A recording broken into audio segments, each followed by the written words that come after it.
President Trump, welcome back to Meet the Press. Thank you very much. Thank you so much for being here to mark your first 100 days in office. It has been an incredibly busy 100 days. You've signed more than 140 executive orders. You've been focused on the border, the economy, foreign policy. What is your biggest goal in the next 100 days? Well, I think we're going to see a lot of results. We've already seen them on the border. We have the best border in the history of our country. It was 99.999, and nobody ever thought that was possible. In fact, Biden, if you remember, said he has to get legislation. And I said, no, you just need a new president. And I guess I was right. We have the best border we've ever had. We're doing great on illegal immigration. We are being hit hard by judges that I think they're trying to take away the power of the presidency. I was elected in a massive landslide and a big vote. We won the swing states. We won the popular vote. We won the district votes by tremendous numbers. We won everything. And one of the primary reasons I was elected was to get people out of our country that were allowed. We have prisoners, we have murderers, we have terrorists in our country, we have people from mental institutions that are seriously insane. They all came in through Biden's open border policy, and I was elected to get them out and to seal the border, but to get them out. And we'll have judges, they're activist judges, they're saying, well, you know, you don't have the right to take out murderers and people that you don't even want to talk about. These are really some really bad criminal people, and they're here illegally. So, you know, they talk about your next question will be due process, but they talk about due process, but do you get due process when you're here illegally? We're going to talk about all of that. We are going to talk about deportation, but I want to start on the economy, sir, which obviously the biggest issue for voters. We got new numbers today, better than expected job numbers. Much better. At the same time, the economy shrank in the first quarter. You've been arguing all week that this is President Biden's economy. Is this now your economy, sir? Well, I think certain aspects of it are. Costs are. I was able to get down the costs, but even that, it takes a while to get them down, but we got them down good. We lost $5 to $6 billion a day with Biden. $5 to $6 billion. And I've got that down to a great number right now in a record time. You know, we're talking about 100 days. But just think of what that is. $5 billion a day we're losing on trade. And we were very tough with China, as you know. We put 145% tariff on. Nobody's ever heard of such a thing. And we've essentially cut off the trade relationships by putting that much of a tariff on. And that's okay. We've gone cold turkey. That means that we're not losing. You know, we lost $1 trillion to China. $1 trillion. That means we're not losing $1 trillion when we go cold turkey because we're not doing business with them right now. And they want to make a deal. They want to make a deal very badly. We'll see how that all turns out, but it's got to be a fair deal. But think of it. We're losing $1 trillion. And that was a big part of the $5 million a day. And I want to talk about China, but just staying on this idea of the economy. On the eve of your inauguration, the stock market spiked. You called it the Trump effect. It spiked because I was elected president. Well, it spiked because of anybody else. It spiked because they see what I'm going to do. They know what I'm going to do with the tariffs and everything else. And I think it's actually working out better than we anticipated. Did you see oil prices? Did you see gasoline is now below, in many cases, in many states, below $2 a gallon, $1.98, $1.99, $1.97? Well, my question, sir, is when the stock market spiked, you said this is the Trump effect. When the numbers weren't so good earlier this week, you said it's the Biden effect. Are you only taking ownership the good numbers and not the bad numbers? Well, I think he did a lot of very bad things, and despite some of the bad things, we're overcoming them. But he was bad on the border. He was bad on the economy. We had the worst inflation in the history of our country. Look, Biden gave us the worst inflation in the history of our country. People, didn't matter what they made because they were losing their shirt because of costs. Now take a look at what happened. Oil is down, gasoline is down, groceries are down, eggs. You were the one that asked me. You asked me about eggs. It was the first week. I didn't even know anything about what were you talking about. Egg prices were so high you couldn't buy eggs. They didn't have any eggs. And they said Easter is going to be a disaster. Well, we had Easter at the White House, and we had thousands of eggs, and they were down 87%. Yeah, a lot of that, of course, spike was because of bird flu, but when did it become the Trump Why economy? do you say that? Well, tell me, We had the same bird flu as he had. when did it become the Trump economy? Partially is right now, and I really mean this. I think the good parts are the Trump economy, and the bad parts are the Biden economy, because he's done a terrible job. He did a terrible job on everything, from his auto pen, which I'm sure he knew nothing about some of the things he was supposedly signing, to immigration. You look at what happened with immigration, how bad it was. Think of it. We have murderers. 11,888 murderers, many of them murdered more than one person. Think of that. And they're in our country. Now, we've gotten a lot of them out, and we know who many of them are, and we're on the hunt. But why would anybody do that? Why would anybody, who could do such a thing? Would it allow hundreds of thousands and even millions of people into our country who are criminals and murderers at the highest level? Who would do that? But, sir, you acknowledge when you announced your tariffs, for example, the stock market dropped. It's been volatile. It has gone up. Do you take responsibility for that? Yeah. Do you take responsibility when it drops? Ultimately, I take responsibility for everything, but I've only just been here for a little more than 3 months.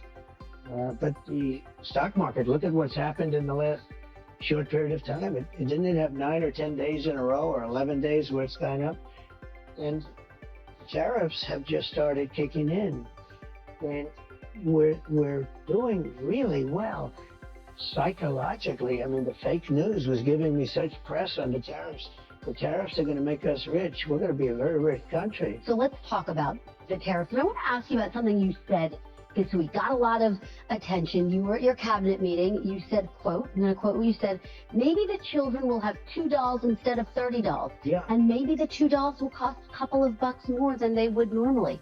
Are you saying that your tariffs will cause some prices to go up? No, I think the tariffs are going to be great for us because it's going to make us rich. But you said some dolls are going to cost more. Isn't that an acknowledgement that some prices will go up? I don't think a beautiful baby girl that's 11 years old needs to have 30 dolls. I think they can have 3 dolls or 4 dolls because what we were doing with China was just unbelievable. We had a trade deficit of hundreds of billions of dollars with China.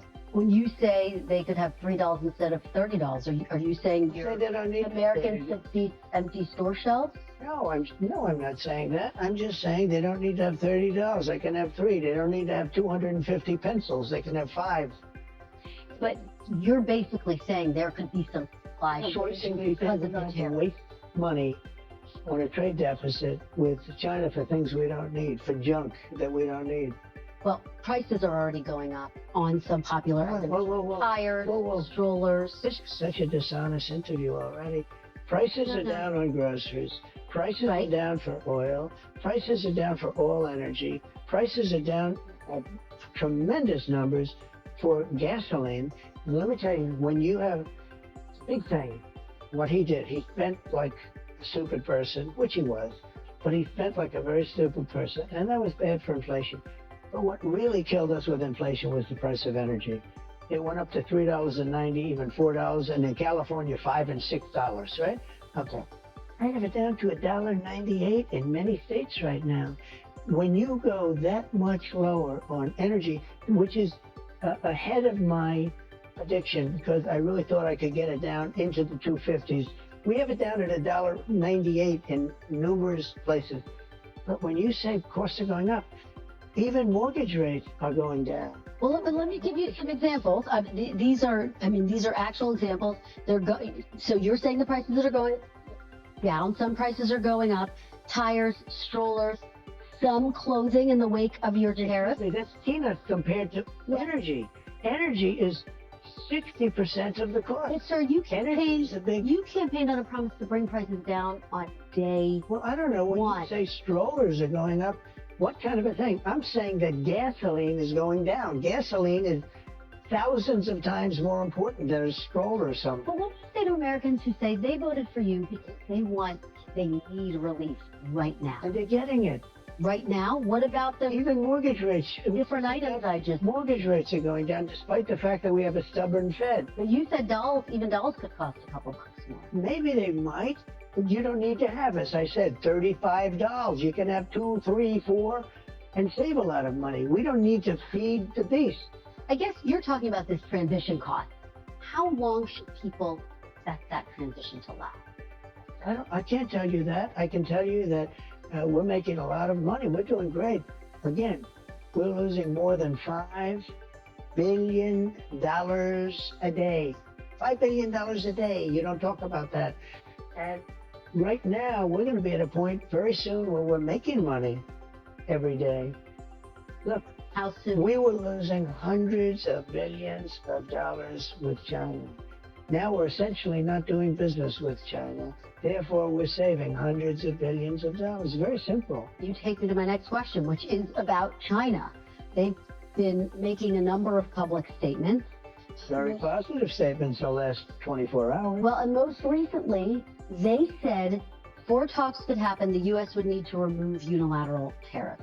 Would you consider dropping the tariffs to get China to the negotiating table? No, they first of all, you're giving me a statement that was said a week ago. You're not giving the statement that was said today. I have May 2nd Chinese Commerce Ministry. Do you know what they said today? The U.S. wants to negotiate. It should show sincerity by preparing to take actions in correcting its mistakes and canceling the unilateral tariffs. They made, first of all, they made numerous statements. Yes, they've made You know how numerous many people statements. speak for China? Like Yes. 50 They've made numerous I can statements. give you a Yes. statement for any Yes. occasion. Yes. But they said today they want to talk. Look, China, and I don't like this, I'm not happy about this, China's getting killed right now. They're getting absolutely destroyed. Their factories are closing, their unemployment is going through the roof. I'm not looking to do that to China. Now, at the same time, I'm not looking to have China make hundreds of billions of dollars and build more ships and more army tanks and more airplanes. So you're not, just to be very clear, you're not dropping the tariffs against China to get them to the negotiating table. Those tariffs are staying on. Why would I do Would that? you lower them?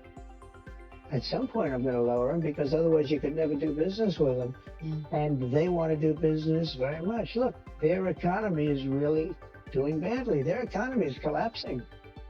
So small businesses say they are being hurt by the Chinese tariffs, and some could be forced to shut And down. many businesses are being helped. Are you Look at the- considering tariff relief for small businesses? Why do you always mention that, you pick up a couple of little businesses? What about the car business? They're going to make a fortune because of the tariff. Do you know that the union, the head of the union, who was no fan of mine, Sean Fain, I guess his name is, right? He didn't endorse me. The Teamsters did. A lot of people did. A lot of unions did.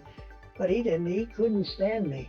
Now he's saying, wow, what Trump's done for the automobile, I can't believe it. I assume he's going to probably now say the next thing he can say is, I endorse this guy. He's the greatest I've ever seen. He can't believe it's happened. He said, we've been waiting 40 years for somebody to do what Trump is doing. So why don't you mention the big car industry instead of mentioning somebody that's doing strollers? Well, I'm just asking about small businesses. Are there any discussions about giving any relief to small businesses? They're not going to need it. Okay. They're going to make so much money. Are these If you build your product here. Remember, there are no tariffs if you build your product here. It's very easy. It's very simple. Are these tariffs permanent, Mr. President? Depends on what you're talking about. One of the things that is going to bring and has brought, I think we probably have close to $9 trillion of investments coming into this country. If you look at other presidents, there's never been anything like that. This is over a period of 2 months. You got to give me a little break on the 1 month because we're 3 months. But, let's say we had to get started. We had a lot of fake news at the beginning, so we had to beat that down. But so let's say in 2 months. So in just a short period of time, a matter of a couple of months, we have the largest number ever in history invested in the United States and committed. We have between guaranteed spoken for and people that are going to make a decision and announce it pretty soon, close to $9 trillion. We've never had anything close. Now, that's Apple building $500 billion worth of plants. They always built their plants in China. Now they're building their plants over here. That's the biggest computer company, the biggest chip company in the world. The chip company from Taiwan, which is the biggest in the world, is committed for $500 billion. Another one's committed for $300 billion. We have companies, nobody's ever seen anything like it. Let me tell you the other thing, very importantly, automobile companies, plant after plant after plant. Toyota, Honda, Ford, General Motors, Stellantis. I mean, nobody's ever seen anything like it. And I don't like this, but it happens to be. They're stopping work in Mexico, and they're stopping work in Canada, and they're all moving here. This is important, though. You're not taking possibility that these tariffs could be permanent off the table. Some of them. Oh, I wouldn't do that, because if somebody thought they were going to come off the table, why would they build in the United States? Ask you You about. understand that, right? Yeah, no, I mean, that's why I'm asking, because there's a lot of, I think, uncertainty for CEOs, for business owners. They want to know, See, I are think these there is tariffs uncertainty. permanent? I think there's only uncertainty in the fake news. I don't think there's uncertainty. I mean, I've been very rigid, very strong on it, but I will say I'm flexible. Like with respect to parts made outside of the country, I gave the automobile companies a little extra time. You know, you're talking about 15% and then 10% of the parts put in a car. I gave them a little extra time without penalizing them. And I did that only to help, companies. We're looking to help companies. We want them to thrive and to hire a lot of people, and that's what's happening. Let me ask you about some of what Wall Street has said.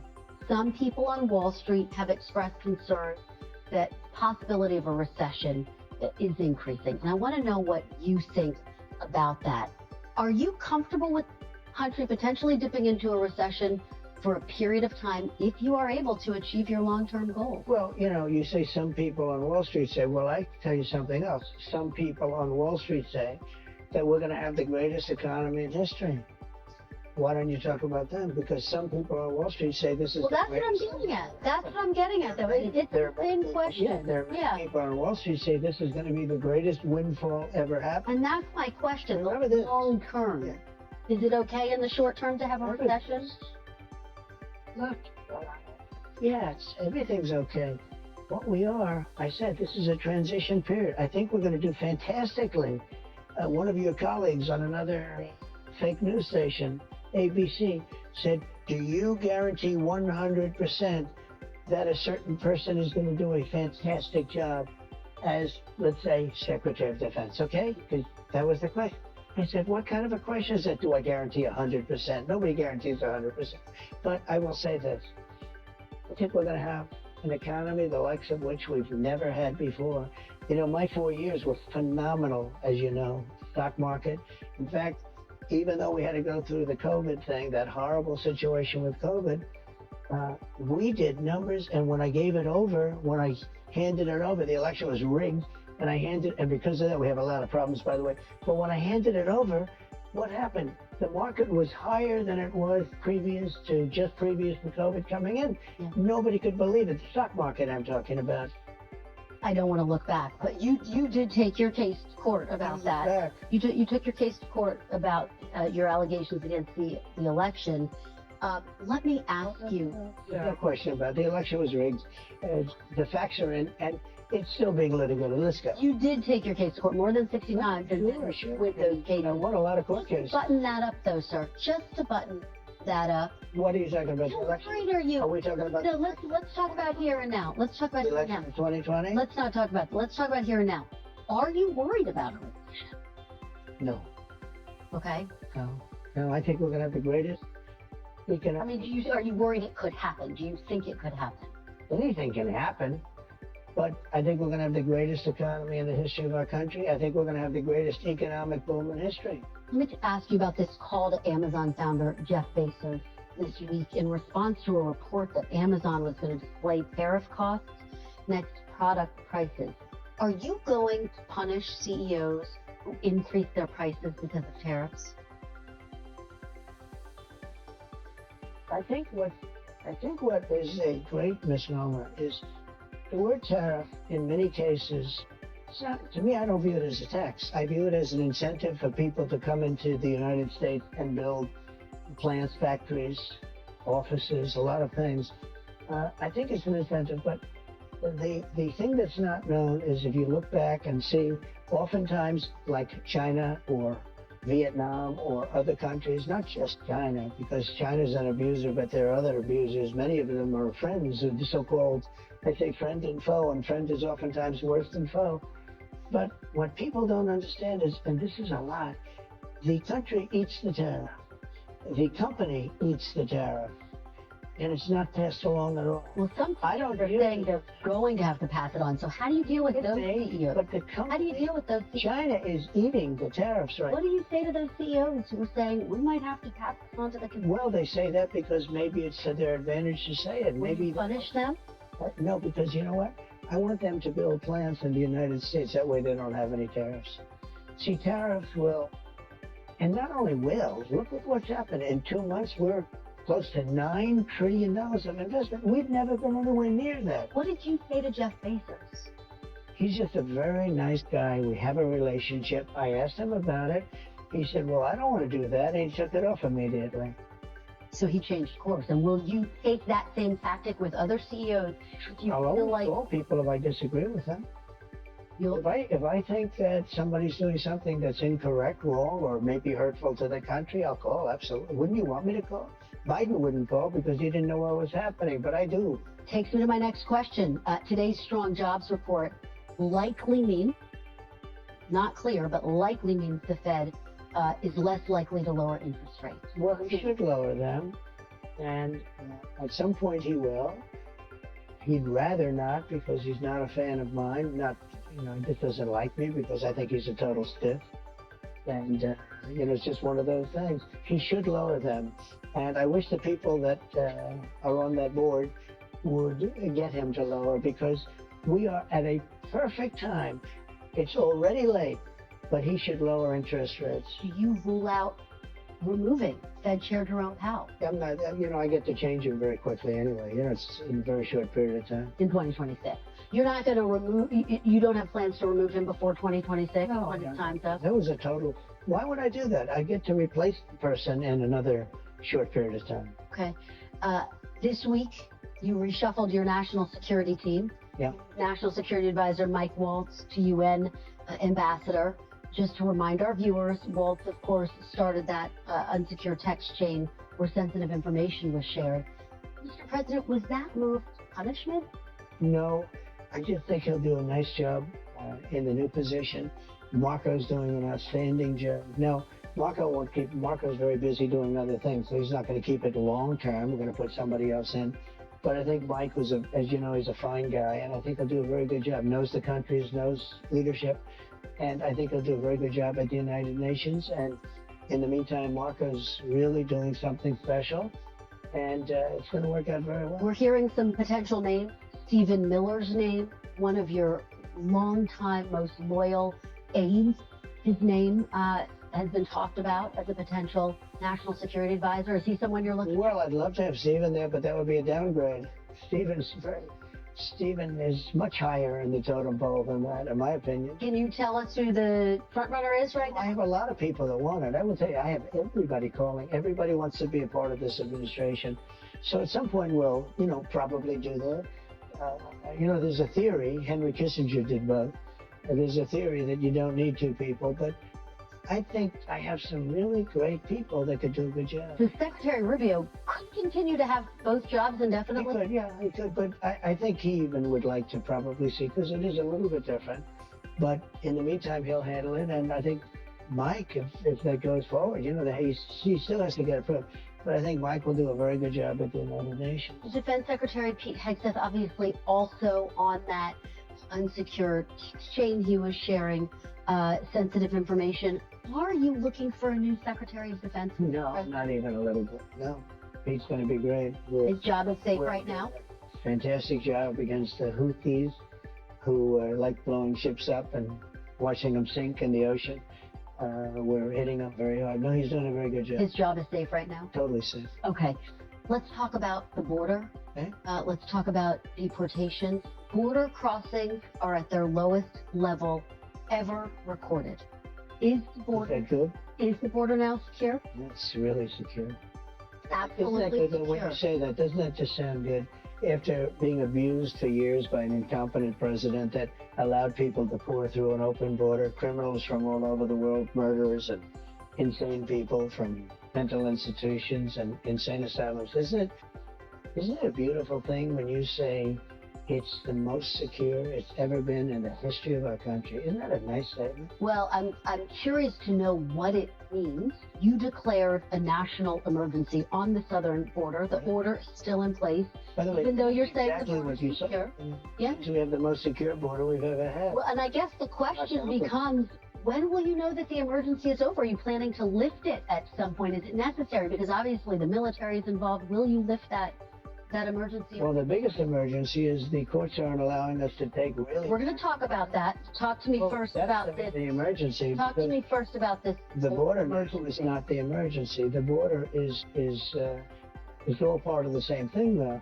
The big emergency right now is that we have thousands of people that we want to take out, and we have some judges that want everybody to go to. Some of them you appointed, sir, including right. 3 on the Supreme Court. They change. I mean, it's unbelievable.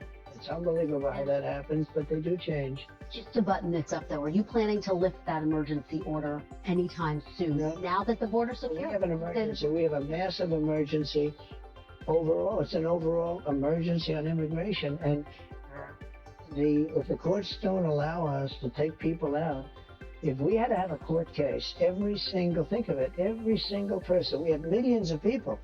We're going to have millions of court cases. Figure 2 weeks of court case, it would be 300 years. So let's talk about this, because obviously you've had a back and forth with the Supreme Court. In a 9-0 decision, the Supreme Court directed your administration to facilitate the return. You've talked about this in the past, of Kilmar Abrego Garcia from a prison in El Salvador, whose deportation your administration called an administrative error. You said in a recent interview you could bring him back, but you won't. Are you defying the Supreme Court? No, I'm relying on the Attorney General of the United States, Pam Bondi, who's very capable, doing a great job, because I'm not involved in the legality or the illegality. I have lawyers to do that, and that's why I have a great DOJ. We have a great one. We had a very corrupt one before. Now we have a great one. And they're not viewing the decision the way you said it. They don't view it that way at all. They think it's a totally different decision. Well, you say you have the power to bring him back, though. Your Attorney General says, quote, that's up to El Salvador. Just put a fine point on this. Do you have the power to bring Abrego Garcia back as the Supreme Court? Well, I have the power to ask for him to come back if I'm instructed by the Attorney General that it's legal to do so. But the decision as to whether or not he should come back will be the head of El Salvador. Is a very capable man. Well, you know, and your Attorney General has said the issue is with that word facilitate. Will you seek clarification from the Supreme Court? Do you need to go back to the Supreme Court? We may do that. I was asking about that. We may do that. There are some people that say, bring him back, put him in trial, and you get him out right away, because you see what happened just this morning. Tapes came out, horrible tapes from his wife. You don't get much worse than that. You don't get, I mean, he seems certainly like a very dangerous, very bad person, but even the wife, who was so afraid, she was afraid to talk, and all of a sudden tapes got released this morning that were devastating to him. And this is the point, sir, about due process. The Constitution says every person, citizens and non-citizens, deserve due process. Why not push to have him come back, present all of that evidence in court, let a judge decide? Well, I'll leave that to the lawyers, and I'll leave that to the Attorney General of the United States, because they're in it. You have to understand, I'm dealing with Russia and Ukraine. We're going to talk about that. I'm dealing with Iran. I'm dealing with Rwanda and the Congo, who are fighting, and we're trying to get that one straightened out, and I think we have done that. Did a great job. Nobody even talks about it, but I think we're close to doing that. They're looking like they're going to maybe make a peace deal, which would be good. But I'm dealing with a lot of different things. I don't know much about this gentleman other than I hear he's an absolute not good person. And I have very capable legal people, John Sauer, as you know, and all top people. And I have to rely on that to interpret whatever's said by the Supreme Court. Now, with that being said, I have tremendous respect for the Supreme Court. Look, 3 of the people are people I appointed. Right. And I have great respect for the Supreme Court. And I would expect that the Attorney General will be doing the right thing. Your Secretary of State says everyone who's here, citizens and non-citizens, deserve due process. Do you agree, Mr. President? I don't know. I'm not a lawyer. I don't know. Well, the Fifth Amendment. I don't know. It seems it might say that, but if you're talking about that, then we'd have to have 1 million or 2 million or 3 million trials. We have thousands of people that are some murderers and some drug dealers and some of the worst people on earth, but it's some of the worst, most dangerous people on earth. And I was elected to get them the hell out of here, and the courts are holding me from doing it. But even given those numbers that you're talking about, don't you need to uphold the Constitution of the United States as president? I don't know. I have to respond by saying again, I have brilliant lawyers that work for me, and they are going to obviously follow what the Supreme Court said. What you said is not what I heard the Supreme Court said. They have a different interpretation. Is anyone in your administration right now in contact with El Salvador about returning Abrego Garcia to I don't know. You'd have to ask the Attorney General that question. Okay. At least 2 Americans have been mistakenly detained and released by your administration, immigration authorities. Mr. President, should lawful residents of this country start carrying paperwork with them when they leave their homes? I don't think that'll be necessary, but what you're not saying is that many people have been killed, maimed, badly hurt by illegal immigrants that came over that are from prisons and from jails and from mental institutions, and they're hurting our people. And if we don't get them out, we're not going to have a country for long. We need honest, we need honest media, and we need walls. We need to have borders. And by the way, I built a lot of walls, and if we didn't do that, we wouldn't be able to have those. You know, we would not be able to have the kind of numbers if I wasn't successful in building hundreds of miles of wall. Very quickly, sir, the last time you and I spoke in December, you said that you would consider working on getting Dreamer legal status. Dreamers, of course, those who were brought here illegally as children. Where do those efforts stand? Is that a priority for you? Well, it's not a priority for the Democrats, because every time we talk about it, they don't want to talk about it because I guess they like it as a political issue, but they're not good at political issues because they still want to have men playing women's sports. Well, Republicans do control Congress right now, Mr. President. But the Democrats don't. Dreamers a priority? Well, you need, for that, you would need to have support from Democrats, and we have no support from the Democrats. Have you had any discussions about Dreamers? Yeah, we've had discussions, and we would do something. I'd love to put in beautiful immigration for everybody, but the Democrats don't want to approve anything. All they want to do is knock out a tax bill. We're trying to get approved right now, the biggest tax cut in the history of our country. And if it doesn't get approved, it's a 68% tax increase, and that's what the Democrats want. They want a 68% tax increase. It's rather incredible. And I do want to talk to you about your legislation, but let's talk about DOJ very quickly.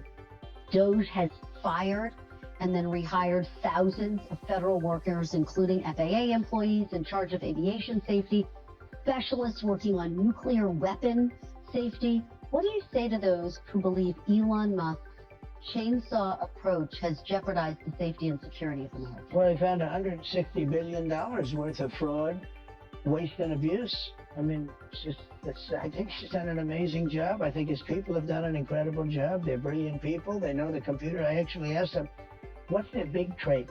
He said they're unbelievable at computers. In other words, you can't fake them out because these people are, in many cases, crooks. But it was fraud, waste, and abuse. They found your question should be asked a different way. Were certain things found? Yes. How much? $160 billion.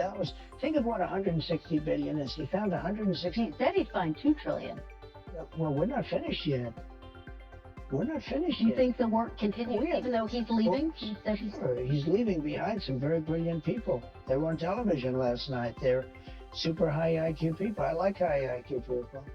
The Democrats don't have many of them. Let me ask you about some news that broke. You are threatening to rescind Harvard's tax-exempt status. Yeah. And yet directing the IRS to investigate and rescind a university's tax-exempt status is contrary to what's in the federal law. The law says you can't do this. Do you think you're following the law? Well, I tell you, I'm going to just follow what the lawyers say. They say that we're allowed to do that, and I'm all for it. But everything I say is subject to the laws being 100% adhered to. Are you willing to take this to court? If it becomes a court fight, you're gonna Sure. take it that far? In a lot of cases. All right, let's talk about some of the other actions you've taken over the past 100 days. Last month, you directed your Attorney General, Pam Bondi, to review 2 people who you perceive to be your political adversaries.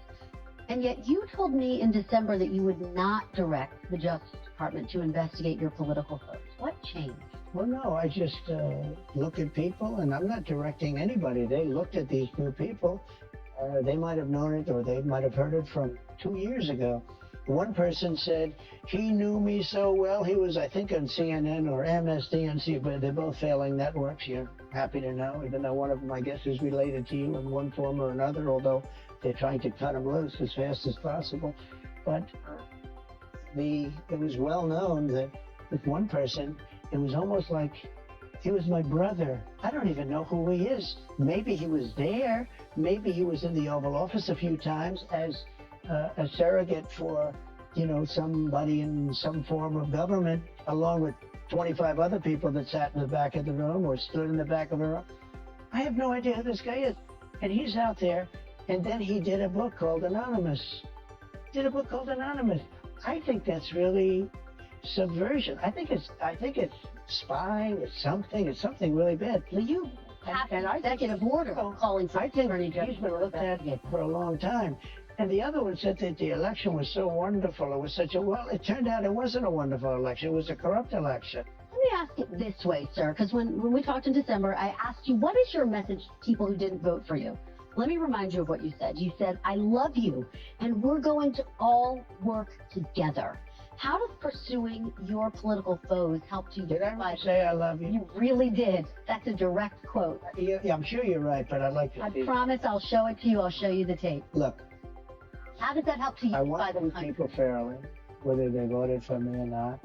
I want to have a unified country. It's very hard because the media is so fake, including, like even the way you ask questions. Every question is asked in a negative vein. There's a toy company that took a toddler's, whatever. But you don't talk about the fact that gasoline is down at numbers that nobody believes possible. You know why they're down, by the way? Drill, baby, drill. We're drilling like crazy right now. We try to make sure every question is fair, Mr. President. Look, every question you ask says a very negative threat. No, but I'm curious. I'm fine for responding to you. I don't think you're very difficult at all to respond to be honest with you. But you know what? You should ask some positive things like, sir, it's amazing what you've done with gasoline. Because you know what? Gasoline's big business. A stroller is not big business. To this question, Mr. President, you said you wanted to unify the country. Does going after political foes undercut that goal? No, not at all. No, we want honest people. Okay. I think you have to do that, and we want honest people in this country. Let me ask you, big picture. People who have lived in countries like the Philippines, Hungary, Russia, they look at some of your actions going after civil service, going after universities, law firms, the media. They say it's out of an authoritarian playbook. What do you say to those who believe you are taking the country down an authoritarian path? Well, there you go again. Why don't you ask it a different way? Many people want to come into our country. Many people love Trump. I won the election. They didn't win the election. I got a lot more votes than they did. I won the popular vote. I won all 7 swing states by a lot. A lot of people were surprised. They said, I think he could win 4, maybe 5. No, I won all 7. And I won by a lot. And I won, actually, I think there was a lot of hanky-panky going on, but it was too big to rig. That's the good news. It's too big to rig. But let me just say, so when you make these statements about, people say that, well, they had their chance at the election and they lost big. So you should ask the question differently. You should say, what about the people that want to be in this country? What about the people that love this country? But what do you say? I'm asking it on behalf of those people, to give you a chance to respond to them. What do you say to those people, sir? Those people are going to be very happy. They're going to have to see some results. And I think we had a great 100 days. There are a lot of people that say it was unprecedented. It was an absolutely unprecedented 100 days. And I hope that they're going to be right. Do you see dissent as an essential part of democracy? It's a part of democracy. It is. You're It's an important part of democracy. You're always going to have, Kristen, you're always going to have dissent. There's nothing you're going to do about that. Am I going to get 100% unified? It would be a strange place. I can't even imagine it where 100%. Look, you have people that are good people. They're very smart people. and they honestly believe we should have open borders and the entire world should be allowed to pour into our country. I think it's a 95-5 issue, but they believe it. They're not even bad people. Some of them are bad. You have people that honestly believe that men should be allowed to play in women's sports. Some of these people, I don't know any. I haven't been able to find any, but they exist. They say it's an 80-20 issue. I don't believe that. I think it's a 97-3 issue. Do you think people should have the right to criticize you without fear of reprisal? Absolutely, yeah. I do. That I do. And how do you square that? That happens. How do you square that with the fact that you have passed these executive orders asking the Attorney General to look into some of the people who've criticized you, who've been harshest against you? I have been investigated more than any person in the history of the United States of America. I've been investigated more than the late great, as I say at my rallies, Alphonse Capone. Alphonse Capone was a nasty man. He was a highest level gangster. And I have been investigated more than Al Capone, more than anybody. These people are evil people, and I won. And I'll tell you what, all I want to happen is for the Department of Justice and the FBI. Pam is great and Cash is great. I think they're two great people. But they're their own people. They want to do a fantastic job. And all I want to do and all I want to ask for is that they be allowed to do their job. I'm not telling them to do anything, and I believe I have the right to do it. I'm, in theory, the top law enforcement officer as the president. We went over this once before, and it turned out I was right. But I'm not looking to use that. We have two great people, and we have many, many incredible people under them, and I just want them to do their job and do it well. Let me ask you about something I don't think you've been asked much about, which is you've branded your own cryptocurrency. The coin's values actually surged recently after you announced that top holders would be invited to have dinner. I don't even know that. What did it surge to? What did it surge to? Yeah, what's it worth? You might as well tell me, because I have no idea. Well, it surged. It surged. I will find it. Hold on, let's just get 5.2 or 58%. Just 58%. To what number? That's not bad. 14.32. What? Dollars per cryptocurrency. $1 billion? No. What's the number? I mean, what is the amount? The meme coin's value hit a peak of $75.35 on January 19th. That doesn't mean it. Not before your inauguration, and then it surged. Look, I'm in favor of crypto. Okay, let me just ask you, what do you say to those who argue that when they hear that, they worry you're profiting from the president? I'm not profiting from anything. All I'm doing is, I started this long before the election. I want crypto. I think crypto is important because if we don't do it, China's going to. And it's new. It's very popular. It's very hot. If you look at the market, when the market went down, that stayed much stronger than other aspects of the market.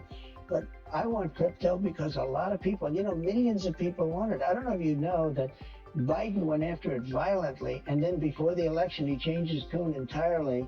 He's head of the SEC. Everybody changed their tune. You know why? Because there were hundreds of millions of people that are participating in crypto, and they wanted to get their votes. So you're not profiting off of cryptocurrency? I haven't even looked. Has your family? I'll tell you what, look, if I own stock in something and I do a good job, when the stock market goes up, I'm profiting. But who really profits is somebody like Nancy Pelosi, who uses inside information. She worked for $175,000 a year, and that's at the high end, and she's worth $150, $200 million. Okay? You ought to look at Nancy Pelosi, and you ought to look at some of these politicians that are stone cold crooks. I was very wealthy when I came in.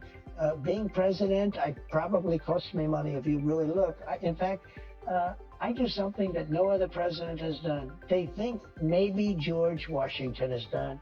I contribute my entire salary to the government, back to the government. Will you contribute anything you earn from crypto back to the government? If that happens? I never thought of that. I mean, should I contribute all of my real estate that I've owned for many years if it goes up a little bit because I'm president and doing a good job? I don't think so. Okay. But I've done something that surprisingly, they say nobody else has done, no other president has done. I give, and it's a substantial salary. It's like $500,000 a year or $550,000 a year, 4 years, a couple of $1 million. I gave it to the government last time. I never got a story saying I gave it. Nobody cared if I gave it. I guarantee if I didn't give it, it'd be a big story. But no other president, they say, with the possible exception of George Washington, and they haven't been able to find those records. And we've had wealthy presidents before, but no other president has contributed the salary.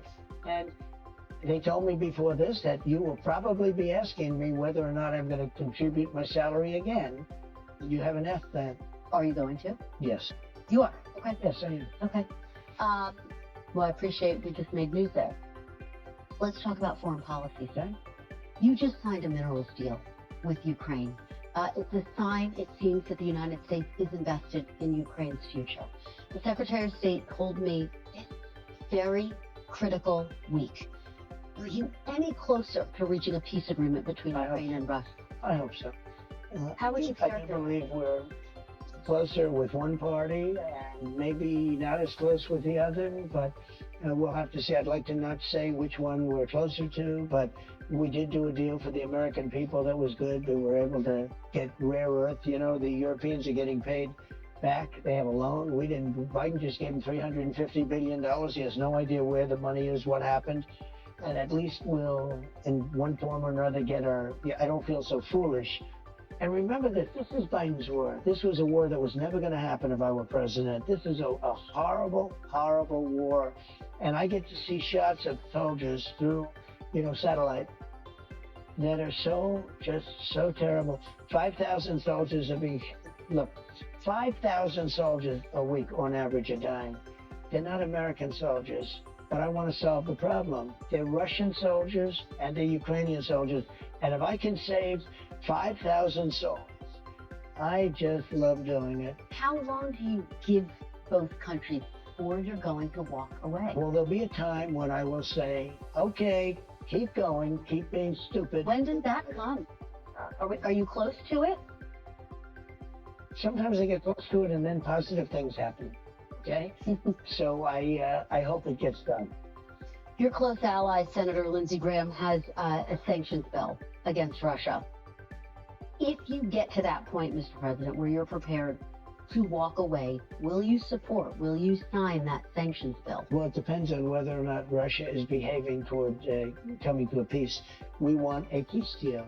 We want Russia and Ukraine to agree to a deal.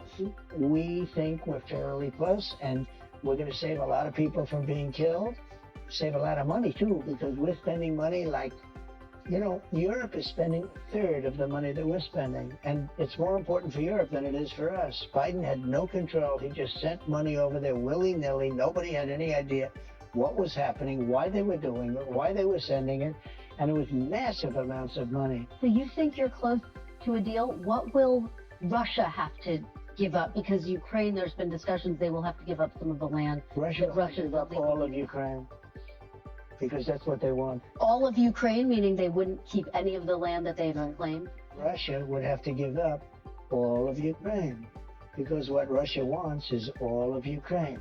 And if I didn't get involved, they would be fighting right now for all of Ukraine. Russia doesn't want the strip that they have now. Russia wants all of Ukraine. And if it weren't me, they would keep going. Do you know that the European Union leaders have asked me to call Putin so many times because he doesn't return their phone call? You posted on social media he might be tapping you along. Might be. Did you misread? But you might be tapping me along too when you tell me how nice an interview this is going to be. Did you? Did you? I'm used to being tapped along. Did you in any way misread Vladimir Putin? Did I what? Misread him. Now that you're saying, I'll tell you about that in a month from now or 2 weeks from now. I have no idea. I can tell you this: his ambition was stopped to a large extent when he saw that it was me that was now leading the charge, because he wasn't dealing with anybody in Europe. He wasn't calling back. Do you know that I asked him? I said, did Biden ever call you in 3 years? Did Biden ever call? He said he never called. You know, Biden didn't call him one time. And all these thousands of soldiers, hundreds, millions of soldiers are dying, and people, not only soldiers, people dying in the cities and the towns, and the whole heritage of that country is being blown apart. I mean, the country's heritage is being blown apart. You know the steeples, those beautiful spires that you see, you know the most beautiful in the world? Mm. Almost 95% of them are laying in smithereens, all broken up and so sad, laying all over the ground because they were shot. It's really a bad situation. And he didn't get one phone call from Biden. The war would have never started. And by the way, for 4 years it didn't start. I was there for 4 years. It was the apple of his eye. This was the apple of Putin's eye. There was no chance he would have gone in. What's the red line for you? At what point do you say, that's it, we're walking away? Well, you know, I mean, there'll be a time when I may say that. And if But you're not there. There might be something I can't, maybe it's not possible to do. There's tremendous hatred, just so you understand. Look, Kristen, we're talking tremendous hatred between these two men and between, you know, some of the soldiers, frankly, between the generals. They've been fighting hard for 3 years. I think we have a very good chance of doing it. Very quickly, if you do walk away, would that mean that you would pull military and intelligence I don't want to sharing? say that now. It's too early to say that. I don't want to get into that. Let's move on to Canada. You have long talked about making Canada the 51st state. There's obviously a new prime minister of Canada, Mark Carney, who you spoke to Correct. after his victory. He says that you didn't talk to him in that call about making Canada a 51st state. No, he called me. He was very nice, and I congratulated him. He had a victory. It's a plus victory. It's, you know, there's no majority or anything, so that's going to make things a little bit difficult, I think, for him to run. But he nevertheless had a victory, and he's a very nice man, I think. Do you plan to talk to him about making Canada a 51st If he wants to come state? see me, he's going to come this week or next week. So will you talk to him about making Canada a 51st state, annexing Canada? I'll always talk about that. You know why? We subsidize Canada to the tune of $200 billion a year. We don't need their cars. In fact, we don't want their cars. We don't need their energy. We don't even want their energy. We have more than they do. We don't want their lumber. We have great lumber. All I have to do is free it up from the environmental lunatics. We don't need anything that they have. We're giving them. I asked Mr. Trudeau, who I call Governor Trudeau, I said, you know, not Prime Minister, Governor. I said, Governor Trudeau, could I ask you one question? Why are we giving you $200 billion? Why are we subsidizing Canada? If Canada was a state, it wouldn't cost us. It would be great. It would be such a great, it would be a cherished state. And if you look at our map, if you look at the geography, I'm a real estate guy at heart. When I look down at that, without that artificial line that was drawn with a ruler many years ago, it was just an artificial line, goes straight across. You don't even realize what a beautiful country it would be. It would be great. But I don't think the American public wants me to pay $200 billion a year to subsidize Canada. Again, remember this. Yeah. We don't need their cars. We don't need their lumber. We don't need their energy. We don't need anything. We do very little business with Canada. They do all of their business practically with us. They need us. We don't need them. You and I talked, and I asked you if you would rule out military force to take Greenland, and you said no, you don't rule out anything. Would you rule out military force to take Canada? Well, I think we're not going to ever get to that point. It could happen. Something could happen with Greenland. I'll be honest. We need that for national and international security. But not I think with it's Canada? highly unlikely. I don't see it with Canada. I just see it. I have to be hostile. Okay, but you don't rule it out for Greenland. And by the way, Canada, Mm-hmm. they spend less money on military than practically any nation in the world. They pay NATO less than any nation. They think we're subsidized. They think we are going to protect them. And really, we are. But the truth is, they don't carry their full share, and it's unfair to the United States and our taxpayers. But you are not ruling out military force to take Greenland. I don't rule it out. I don't say I'm going to do it, but I don't rule out anything. No, not there. We need that. We need Greenland very badly. Greenland is a very small amount of people, which we'll take care of and we'll cherish them and all of that. But we need that for international security. Do you know we have Russian boats and we have Chinese boats, gunships all over the place, aircraft carriers, gunships, going up and down the coast of Greenland. We need that to be protected. Internationally, we need it. So you are willing to send U.S. troops to claim a sovereign territory? I didn't say that. You asked me a question. Would you? Is there a circumstance? It could happen. I doubt it will, but it certainly could happen with respect to Greenland. Okay, let me ask you about Iran. Your administration has had conversations with Iran. Is the goal of these talks limiting Iran's nuclear program or total dismantlement? Total dismantlement. That's all you'll accept? That's all I'd accept. Now, there's a new theory going out there that Iran would be allowed to have civilian, meaning to make electricity. But I say, they have so much oil, what do they need it for? But, I've seen it with other states where they're looking to do something and they have a lot of oil. Iran has tremendous energy. I put sanctions, if you know that. I put pretty strong sanctions on 2 days ago on the oil. Sad part is that if Biden didn't get involved, if we had a competent president, you would have never had the attack on Israel. October 7th would have never taken place. Hamas would have had no money because Iran was broke. And now in a period of 4 years during the Biden administration, they became very rich. They have over $300 billion cash in the bank. And they had no money. They were ready to make a deal with me. And it's very sad. Because of this rigged election, they didn't do it. Just another thing you can mark down to a bad election. It's interesting what you're saying, though, because Secretary Rubio has said he would accept, or the idea is there is an openness to accepting peaceful civil nuclear program. Well, that's what people, I didn't say anything contradictory. I said that people are talking about that, and this is something that's really pretty new in the dialogue. And I'd have to, my inclination is to say, what do you need that for? You have a lot of oil. So you want total dismantlement, bottom line? I think that I would be open to hearing it. Civilian energy it's called. But, civilian energy often leads to military wars. And we don't want to have them have a nuclear weapon. It's a very simple deal. I want Iran to be really successful, really great, really fantastic. The only thing they can't have is a nuclear weapon. If they want to be successful, that's okay. I want them to be so successful. And the Iranian people are incredible. I just don't want them to have a nuclear weapon because the world will be destroyed. Just to recap, we're talking about your desire to claim Canada, Greenland.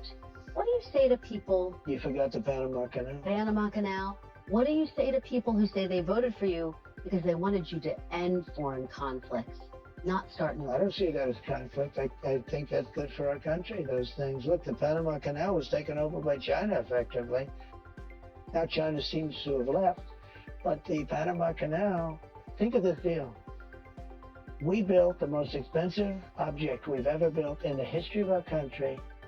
That was Mount McKinley. They just took away. I just gave back the name. But McKinley made the money. Teddy Roosevelt spent the money. McKinley did very little credit, but he made, how he made the money? Through tariffs. He was the big tariff president. Okay, but forget that. He built the Panama Canal. It was the most expensive thing. It would be the equivalent, like almost $2 trillion today. We've never spent there. And it was very successful. And Jimmy Carter gave it away for $1.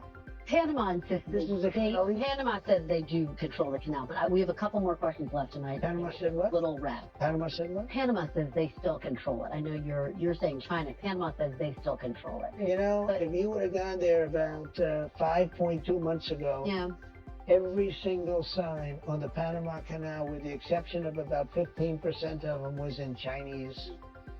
Let me ask you, because we're nearing the end, just a couple more questions here. I'm not complaining. You keep saying to me like I'm rushing. No, you're not, and I really appreciate it. I don't really appreciate I don't want to make you nervous. Thank you. Trump Organization is selling hats that say Trump 2028. Are you seriously considering third term, Mr. President, even though it's prohibited by the Constitution, or is this about staying politically viable? I will say this. So many people want me to do it. Mm-hmm. I have never had requests so strong as this. But it's something that, to the best of my knowledge, you're not allowed to do. I don't know if that's constitutional that they're not allowing you to do it or anything else, but there are many people selling the 2028 hat. But this is not something I'm looking to do. I'm looking to have 4 great years and turn it over to somebody, ideally a great Republican to carry it forward. But I think we're going to have 4 years, and I think 4 years is plenty of time to do something really spectacular. The Constitution does prohibit it. Some of your allies are pretty serious about this, though, Mr. President. I've spoken to them. They say they are coming up with potential ways. Well, obviously, the biggest one would be a constitutional amendment. That's because they like the job I'm doing, and it's a compliment. It's really a great compliment. Has anyone approached you, though, with an actual plan, a way to actually start the process Well, there are of a ways of doing constitutional it. amendment? There are ways of doing it, and you know the same thing. And, if you look at the vice presidential thing, and you hear different concepts and different other people say you can have a write-in vote. There's lots of different things. With all of that being said, I want to be a great president. I will have served. Hopefully, everything will go well. I feel very good. I just did a physical. I took, unlike all other presidents, I took cognitive tests and I aced it. I got 100% correct. And one doctor said, there were numerous doctors watching. And he said, I've never seen that before. Biden didn't take a cognitive. He couldn't have gotten the first question right. But it came out great with the physical, both physically and mentally. And I just want to serve, do a great job. I'll be an 8-year president. I'll be a 2-term president. I always thought that was very important, to be honest with you. You know, if you look at President Polk, he was a 1-termer and did some great things, actually. Pretty good president. And I'm not saying you can't do that, but there's something about being a 2-term president that was very important to him. And just to put a button on it, has anyone in an official capacity presented you with, sir, here are some ideas by which you could actually get a constitutional amendment? Well, in the capacity of being a big supporter, many people have said different things, but okay. I'm not looking at that. You haven't had official meetings about it? No. And just say that 4 years is a long time. I have almost 4 years. All of these things that we've done more than any president, and even you might admit that. Nobody's done the extent of the things that we've done. Nobody's done this in essentially a little bit more than 3 months. As they say, 100 days. I'm looking to do a great job as president and set the country on the right track, because if I didn't win, this country would have failed. We would have been a failed nation. You have built a political movement that has transformed the Republican Party. It's transformed the country, quite frankly. Political movement in history, MAGA. Make America great again. When you look to the future, Mr. President, do you think the MAGA movement can survive without you as its leader? Yes, I do. What gives you? I think it's so strong, and I think we have tremendous people. I think we have a tremendous group of people. We talked about a number of them. You look at Marco, you look at J.D. Vance, who's fantastic. I could name 10, 15, 20 people right now just sitting here. No, I think we have a tremendous party. And you know what I can't name? I can't name one Democrat. I mean, I look at the Democrats, they're in total disarray. They have a new person named Crockett. I watched her speak the other day. She's definitely a low IQ person. And they said, she's the future of the party. I said, you have to be kidding. I don't know what they're going to do. And I really believe in a 2-party system. Because it's good to be challenged. It's really good to have a 2-party. It's good. Being challenged is okay. Keeps you sharp. I don't know what they're going to do. They have nobody. Bernie's 87 years old or something. And Biden is the worst thing that ever happened to old people, because he was grossly incompetent. And I think maybe for artificial reasons. He had operations and things. So maybe that's an artificial. But I know people that are unbelievably sharp, and they're older than 87. But I watch Bernie Sanders. He's a nut job, but he's still sharp. He's sharp as he's the same guy he was. He hasn't gone down.